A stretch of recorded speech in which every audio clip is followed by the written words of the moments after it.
नमस्कार दोस्तों। कि जैसा मैंने पिछले एपिसोड में आपको बताया था, कर्ता कर्म श्री हरि का ही सिस्टम है संसार को चलाने के लिए, और उसमें सिर्फ अपने विचार हो सकते हैं। तो एक भाई ने कमेंट में लिख के पूछा था कि भैया, जब कर्ता कर्म श्री हरि के ही होते हैं तो जायज़ है विचार भी उसी के होते होंगे। हाँ, ये बिल्कुल सत्य है कि विचार भी श्री हरि के ही होते हैं। कि जैसा मैंने आप लोग को बताया था कि ये शरीर पंच तत्व से बना हुआ है। यानी कि आप ही मान लो ये घर है, इस घर में आत्मा परमात्मा और पांच तत्व इसमें रह रहे हैं। तो जायज़ है आकाश तत्व भी अपने विचार प्रकट करेगा, लेकिन उसका पालन आत्मा परमात्मा कितना करते हैं ये उनका विषय है। तो इसमें कोई मिथ्या नहीं है कि विचार भी परमपिता परमेश्वर, लेकिन उसको पालन कितना और किस लेवल तक किया जाए ये उनका विषय है। और इसी तारतम्य में दूसरा प्रश्न था भाई का कि एक आदमी के पास बहुत धन रहता है, उसकी कई पुश्तें खाती हैं, और एक आदमी कर करके मरा जाता है, रोटी रोटी के लिए परेशान रहता है। तो भाइयों, मैं आप लोग की जानकारी में ये दे देना चाहता हूँ कि परमेश्वर का भौतिक साधन और धन से, बाहरी धन की बात कर रहा हूँ मैं, से कोई लेना देना नहीं रहता है। उनके लिए धन ये काया है, चाहे वो राजा की हो चाहे वो रंक की हो। अगर उसकी काया निरोगी है, स्वस्थ मन और स्वस्थ विचार, अच्छे विचार और परम पिता की बातों को विशेष ध्यान रखे, तो वो दोनों एक समान हो जाते हैं।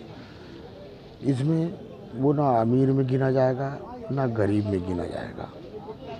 तो इसलिए भौतिक साधनों को इससे ना जोड़ें, क्योंकि आपने देखा होगा, एक उदाहरण है कि सुदामा जी पूरे जीवन भिक्षा मांग मांग के उन्होंने अपना और अपने परिवार का पेट भरा, लेकिन वो भगवान कृष्ण के एक तरफ मित्र भी थे और एक तरफ वो भक्ति भी थे।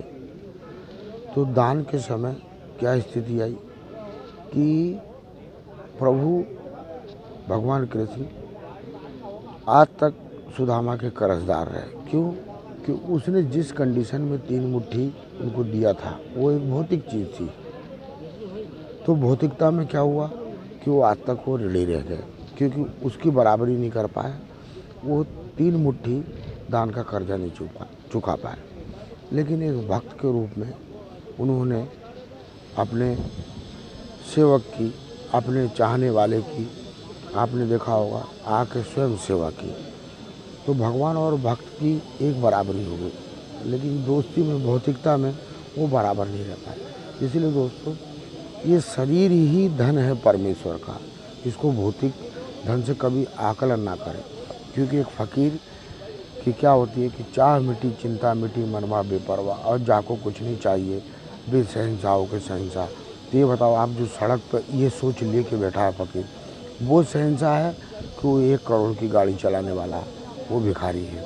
इसलिए दोस्तों, इसको भौतिक साधन से बिल्कुल ना जोड़ें।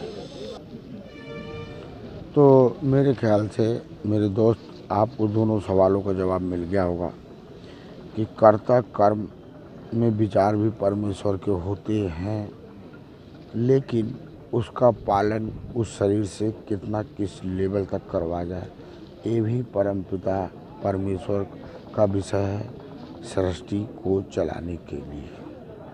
ठीक। और दूसरी चीज़, आपको अमीर गरीब का भेद समझ में आ गया होगा कि अमीर गरीब को भौतिक साधनों से कभी न तोलें। उसके लिए सबसे बड़ा धन शरीर है, और एक स्वस्थ चिंतन करने वाली वो परमपिता परमेश्वर की आत्मा, वही सबसे बड़ा धन है। तो आप बाहरी आवरण को ना देखें, परमेश्वर की राह में हमेशा अंतरंग अंतर्मन इन पंच तत्वों को, पंचभूतों को, आत्मा परमात्मा को लेके चले। बाहरी चीज़ों का इसका कोई मेल जोल नहीं है। धन्यवाद दोस्तों। अगली कड़ी में अपन दूसरे विषय पर चर्चा करेंगे।